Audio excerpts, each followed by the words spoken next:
Assalamualaikum warahmatullahi wabarakatuh. Jumpa lagi dengan saya di channel Budidaya Ikan Gembira BCBS.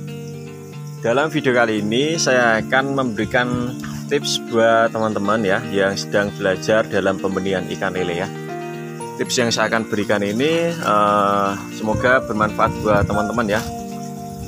Dan yang saya akan berikan tipsnya adalah mengenai tentang proses merawat larva ikan lele yang biting ya, yang biting. Kenapa saya ingin membagikan video yang ini? Karena pasti banyak dari teman-teman yang baru belajar ya, pasti mengalami hal seperti ini. Ini umum terjadi karena larva yang biting ini terjadi karena proses pergantian cacing ke pakan pelet ya. Jadi buat teman-teman yang baru belajar, silahkan tonton video ini dari awal sampai akhir ya, supaya teman-teman paham apa yang saya sampaikan di video kali ini ya. Oke, jadi ikan biting itu ikan yang seperti apa sih? Ikan biting adalah ikan yang dia biasanya menggantung dan badannya itu krempeng teman ya, atau kurus kering ya. Saya akan tunjukkan ya.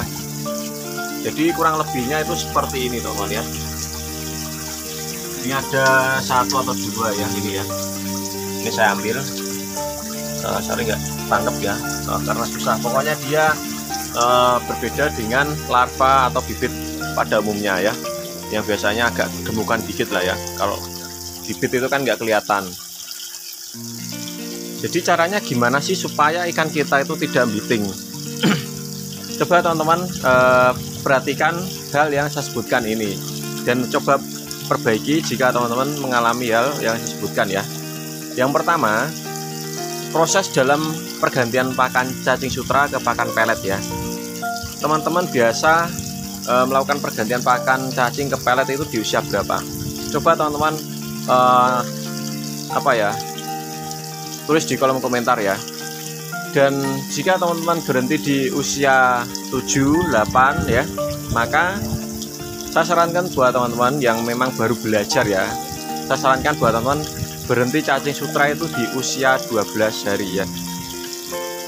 12 hari tujuannya apa? Tujuannya supaya bibit ikan lele teman-teman itu pada saat proses pergantian cacing ke pelet itu akan lebih mudah ya, dan lebih aman. Jadi seperti itu. Lalu selain dari cacing atau pergantian cacing ke pelet, hal yang mengakibatkan ikan biting biasanya adalah pada kualitas air ya. Seringnya teman-teman memberikan pakan pelet ya, atau pakan buatan atau pakan pabrikan, jika tidak diimbangi dengan air kocoran yang sangat kencang atau tinggi ya, atau sirkulasi yang kurang bagus, maka itu bisa mengakibatkan ikan biting ya. Atau bisa jadi teman-teman pada saat proses pemberian pakan pada larva atau bibit ikan lele tersebut itu telat, sehingga jika larva ikan lele pada proses pemberian pakannya itu telat, maka bisa terjadi ikan biting. Ikan biting biasanya terjadi pada bibit ikan lele ya, itu di usia macam-macam ya, dari mulai larva itu pun dia sudah bisa biting ya, karena tidak nafsu makan atau kualitas air yang buruk ya biasanya. Nah, biasanya dari teman-teman yang mengalami ikan biting ini, mereka beranggapan ikannya kurang makan. Padahal tidak 100% jawaban itu betul. Karena biarpun teman-teman mengalami ikan biting seperti ini, jika diberi pakan banyak, maka yang terjadi ikan akan mati ya. Lalu bagaimana cara dan tips supaya ikan kembali seperti semula dan tidak biting? Coba teman-teman ikuti tips dari saya ini. Yang pertama, teman-teman ganti air ya. Jika warna air teman-teman seperti ini ya, agak kesilveran seperti ini ya, gantilah air minimal separuh, dan bagusnya itu sekitar 70% ya. Jadi 30% kita sisakan. Tujuan dari penggantian air ini supaya kualitas air akan lebih bagus, ikan akan lebih cepat aktif dan lebih agresif lagi ya, dan nafsu makannya akan kembali seperti semula. Jadi saya sarankan buat teman-teman, jika ikan tidak nafsu makan, jangan diberi obat-obatan jenis apapun ya. Cukup teman-teman mengganti air ya. Ini dari mulai larva, bibit sampai konsumsi ya. Jika ikan tidak nafsu makan, saya sarankan ganti air 50 atau 70% ya. Setelah kita mengganti air, maka nanti selang 2 atau 3 jam baru kita kasih pakan ya. Tentunya pada proses pemberian pakan kita harus memberikan pakan dengan cara dibibis terlebih dahulu teman-teman ya. Tujuannya supaya dalam proses pencernaan ikan itu akan lebih bagus ya, dan itu kita lakukan sampai panen ya. Jangan sampai 1 kali atau 2 kali aja kita bibis. Usahakan pada proses pemberian pakan kita bibis terus ya, atau kita rendam dengan air.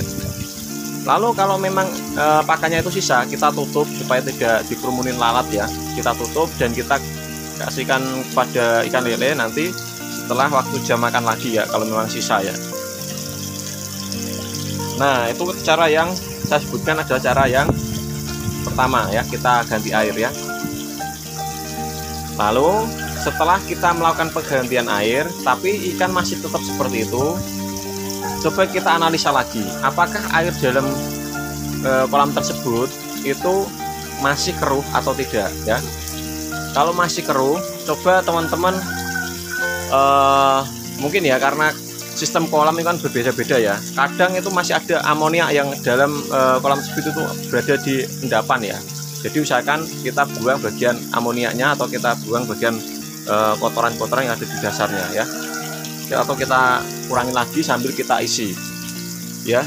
Kita isi dan kita kurangi, kita buang ya. Jadi mungkin kita sampai airnya jernih ya.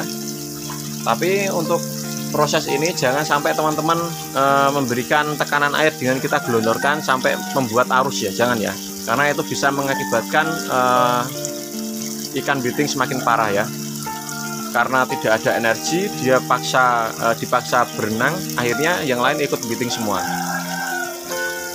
Nah, setelah teman-teman sudah mempraktekkan yang saya sebutkan tadi, teman-teman yang harus teman perhatikan yang berikutnya adalah, jika teman-teman ikannya masih dalam proses pergantian tadi, ikan masih biting, kita tunggu saja ya, karena dalam proses ikan yang biting ke normal itu prosesnya biasanya 2 hari ya. Jadi kita lakukan seperti itu. Kalau untuk ikan konsumsi ya itu ataupun pembesaran, teman-teman cukup penggantian air itu cukup sekali dengan kita ganti total ya. Nah, biasanya ikan biting ini bisa terjadi juga karena tingkat kepadatan yang sangat tinggi ya. Tingkat kepadatan sangat tinggi ini bisa mengakibatkan ikan biting. Nah, inilah yang disebut ikan tidak istilahnya itu kalah dalam makanan ya. Jadi dia nggak kebagian makan, walaupun kita kasih pakan dengan jumlah yang banyak, tapi dia kalah dengan teman-temannya ya. Jadi seperti itu. Nah, untuk tingkat kepadatan yang sangat tinggi ini kita bisa mengakalinya dengan cara kita membagi 2 kolam ya. Atau misal kita isi 1000 ya, kita buat 2 kolam dan kita isi 500. Jadi seperti itu. Nanti insya Allah ikan teman-teman itu akan kembali seperti semula dan sehat kembali ya. Dan buat teman-teman, jika ada yang kurang paham mengenai tentang video saya ini, silahkan tanyakan di kolom komentar ya. Dan mungkin teman-teman ada yang bertanya mengenai tentang seputar budidaya ikan lele, silahkan tanyakan di kolom komentar saya. Nanti saya akan jawab melalui video ataupun saya jawab melalui komentar secara langsung. Oke, salam dari saya, budidaya ikan gembira BCPS. Saya mohon maaf jika ada suatu kesalahan kata dalam video ini. Dan semoga video ini bermanfaat buat teman-teman ya. Sukses selalu buat teman-teman ya. Salam jos sukses. Dan jangan putus asa karena satu kegagalan ya. Oke.